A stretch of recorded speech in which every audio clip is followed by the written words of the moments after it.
Hi, this is John Harcher, and welcome to episode 15 of Valleys of Numenor. We're up to part 4 of the story of Conan the Barbarian, as told in the Numidian Chronicles. This time it's Conan the Adventurer, which will take the Cimmerian from one end of the Hyborian world to the other, from the mountains of the east, the jungles of the south, and out to the western sea.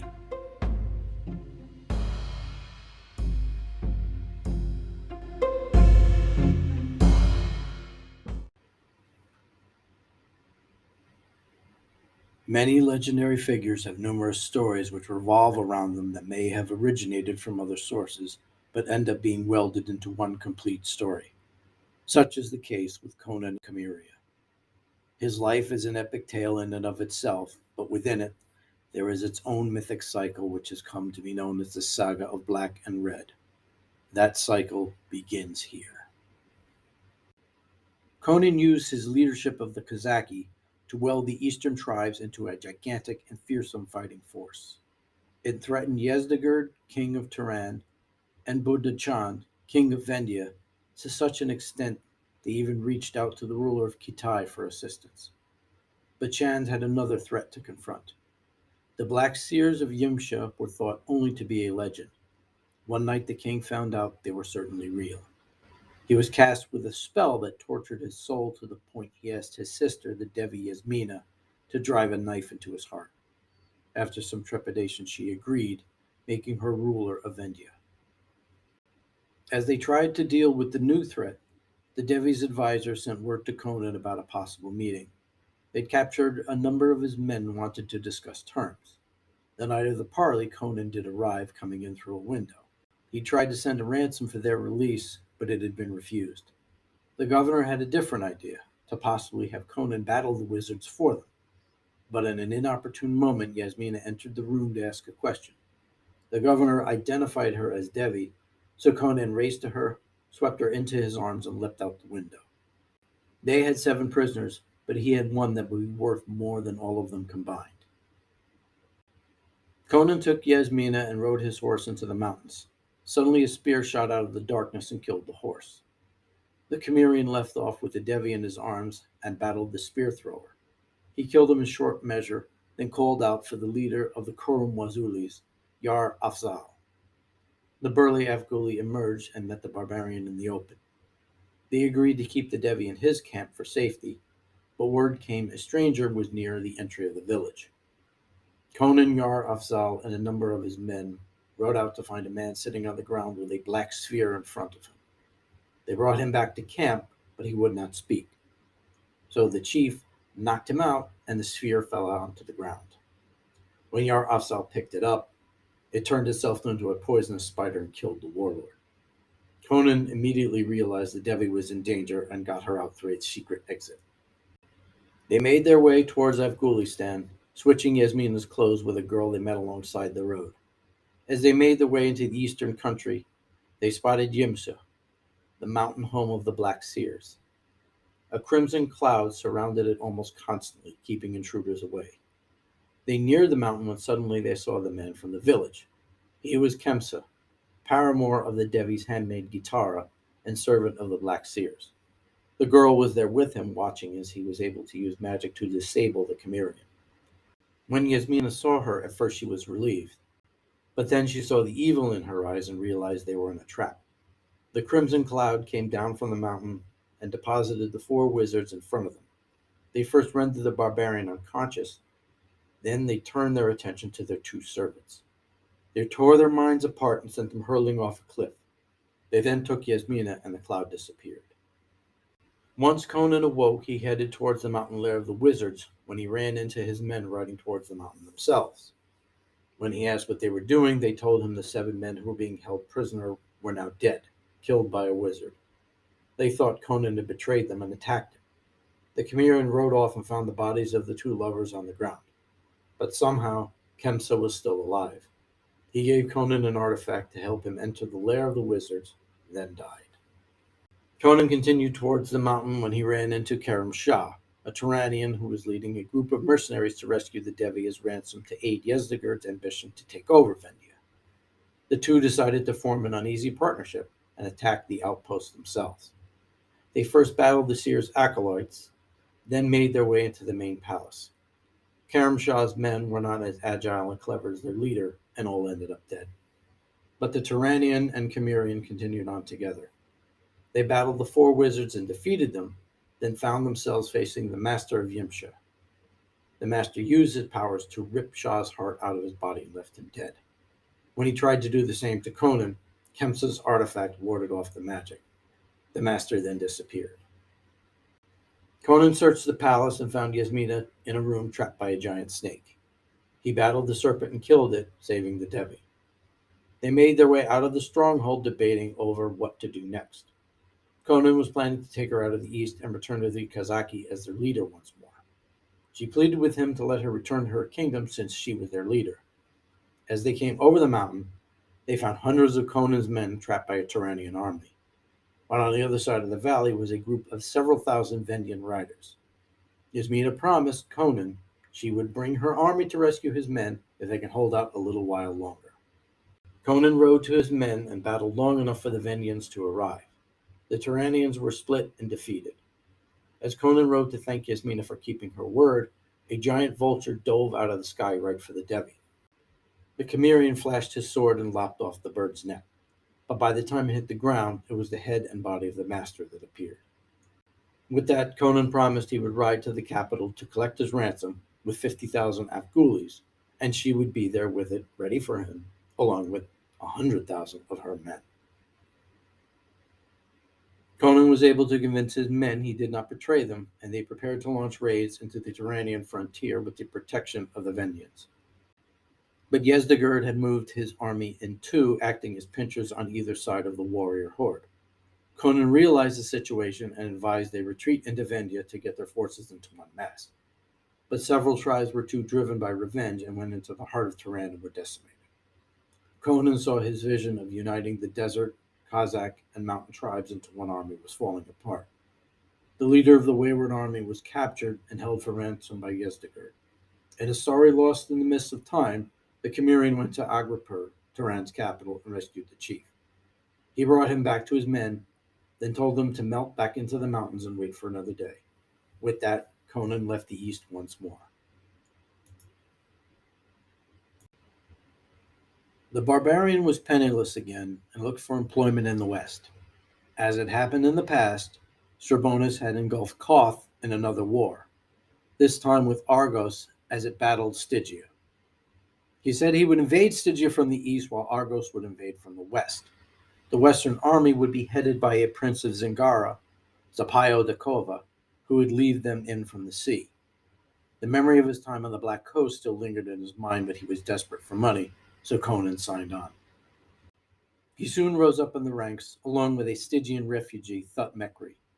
He also befriended a young Aquilonian who had the same name as his old mercenary leader, Amalric. The army had much success, with Conan replicating some of his previous conquests by battling the Stygian navy back to Kemi. This time, though, the navy survived. The Cimmerian advised the prince against a course of action that depended on Strabonus keeping his word. But Thutmekri convinced Dakova they should head further east along the border with Kush, then strike into Stygia. The barbarian knew this plan was folly and prepared to desert, convincing Amalric to go with him. But before they could leave, word came that Koth had indeed abandoned Argos, with Stygia's leader, the wizard Thoth Amon, going to Korshemish itself to work out the deal. Some say he cast a spell on Strabonus to cause the turn, but the king's treacherous history shows he would do such a thing without any enchantment. Dakova dismissed Thutmekri, who left for the southern kingdoms, and drove his army towards Shem. But the Stygians overtook them almost immediately. The mercenary army was destroyed with few survivors, Conan and Amalric included. The two escaped in the night on horseback and headed south on the Cimmerians' advice. They rode in that direction for several days when they came upon an oasis. Unfortunately for them, enemy raiders were there. Conan's horse was struck first, and the barbarian hit the ground hard, knocking him unconscious. Amalric escaped and had his own adventure, which is told in other writings. Conan was bound and taken to the legendary city of Tumbalku. It was run by two kings who had balanced the other's power. Currently, it was ruled by Zeba and Zakumbe. When the Cimmerian was brought before the kings, the latter recognized him immediately from his time on the Black Coast. He was untied and given a place of privilege with the famed riders of Tumbaku, whose mastery of horsemanship was unequaled in the Hyborian world. Conan rode with them for a time, heading north toward the Stygian border. Early one day, they came upon what appeared to be a young man and woman fleeing on horseback in the distance. Thinking they had possible riches to steal, they closed in on them for the better part of a day. They overtook them by nightfall, but when they reached them, Conan recognized the young man as his friend Amalric. He stopped the rest of them from attacking and treated them to some wine in camp. The Aquilonian told his tale of what happened after they had become separated. He continued south and fell in with a group of Ganadas, tribesmen from the south. They traveled around from oasis to oasis when one of them, Titulan by name, brought a captive girl to their camp. Her name was Lisa, a Gazalan. Gazal was a city to the southeast, but when she described things about it and her knowledge of the world, everything seemed to be describing events hundreds of years old. They escaped at night and headed south once more. They came upon a red tower where they confronted a demon. Amalric ended up slaying the monster, and the two left once more when they were discovered by Conan and his riders. The group returned to Tumbalku, where tensions between Askia, Sukumbi's priest, and Dora, Zeba's priest, were rising. Sukumbi had poisoned Cordofo, leader of the riders, so Conan could take his place, angering the general's followers. When they arrived in Tumbalku, the two priests were in conflict, leading to Daura's arrest and execution. Sukumbi then drove Zeba and his followers out of the city, installing Conan as second king. But as the Cimmerian took his place on the throne, he began to realize the priest had his friend in a thrall and was the real ruler of the city. He sought to have Askia removed, but Sukumbi was in his service and could not break it. Conan knew Askia was planning to get rid of him. This was proven when the priest had Amalric and Lisa arrested for the killing of their god Ajujo, who lived in the tower the two had discovered. Amalric had taken a talisman from the body of the monster after he slew it, so this proved he committed the deed. He ordered the two to be sacrificed at the temple, but Conan refused to turn them over. When Sukumbe supported the Cimmerian in this, the priest was stunned his spell had been broken and cast another on the king, leaving him unable to breathe. The barbarian then cleaved the priest in two and sought to get his friends out of the city. Just then Zeba and his warriors returned, supported by Cordorfo's faction and a group of Stygian fighters who began to sack the city. Knowing he would not have the support of the people to stay king, Conan decided to leave with Amalric and Lisa. On their way out, they fought their way through until Conan saw Zeba. The two rival kings fought a bloody duel that left the Tumbalkan dead. As the Cimmerian joined the other two outside the gates, the city was amassed in flames. The inferno was so great it engulfed everything to the point where it was unlikely anyone who had entered would make it out alive.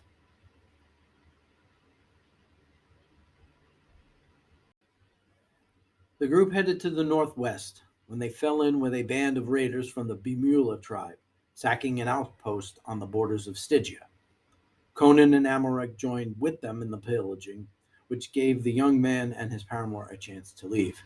Taking a cart loaded with supplies, they rode off, leaving Conan to stay with the southern tribesmen. He stayed with them for at least half a year, soon becoming their leader in a ceremony where he donned the traditional feathered headdress and leopard skin of the chief of the Bimulas.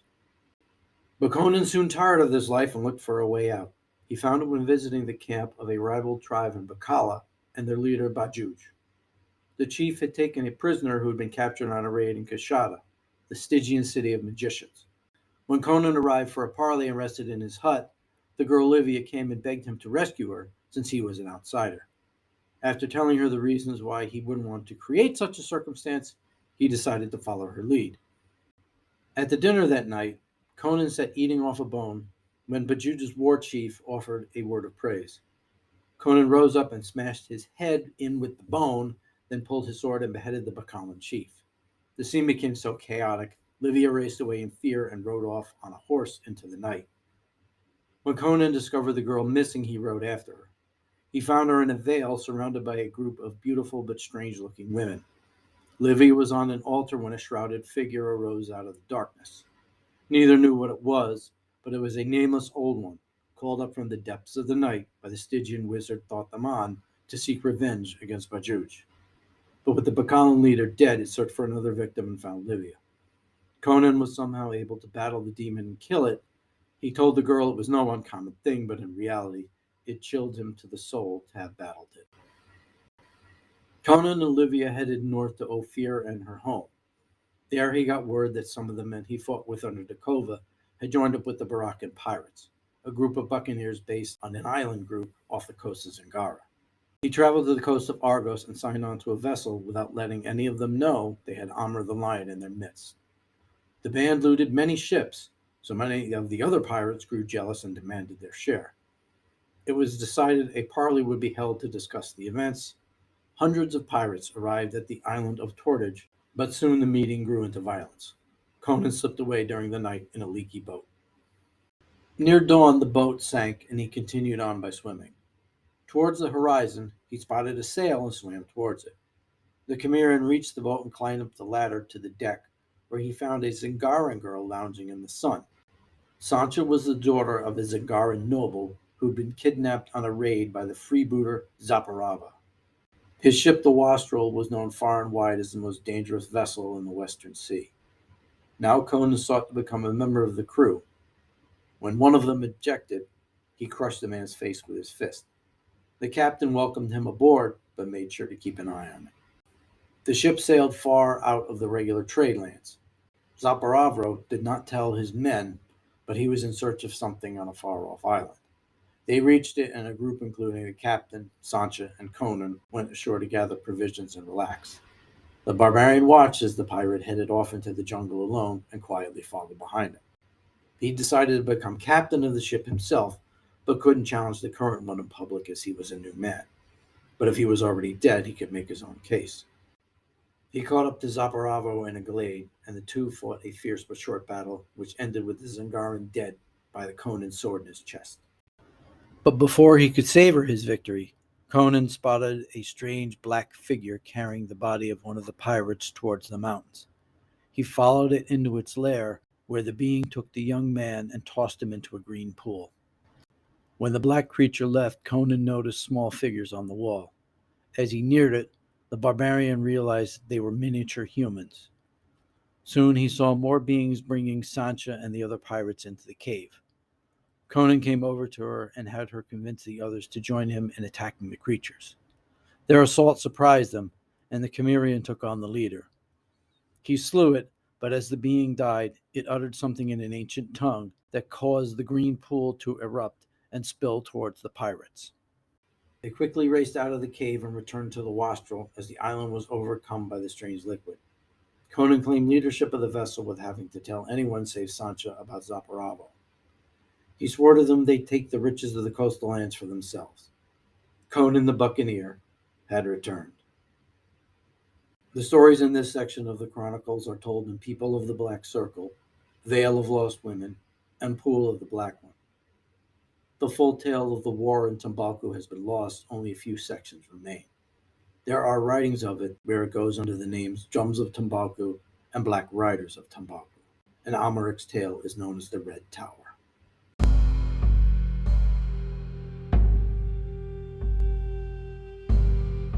Next time it's part 2 of the Saga of Black and Red, Conan the Warrior. The barbarian is driven from the sea and becomes a scout for the greatest kingdom of the Hyborian Age. There he battles his tribe's ancient enemies, the Picts, while trying to save a doomed outpost. He later returns to the sea, wages war against Zingara, and teams up with a swordswoman whose skills are almost equal to his own. That's next time on Valleys of Numenor. Thank you for listening.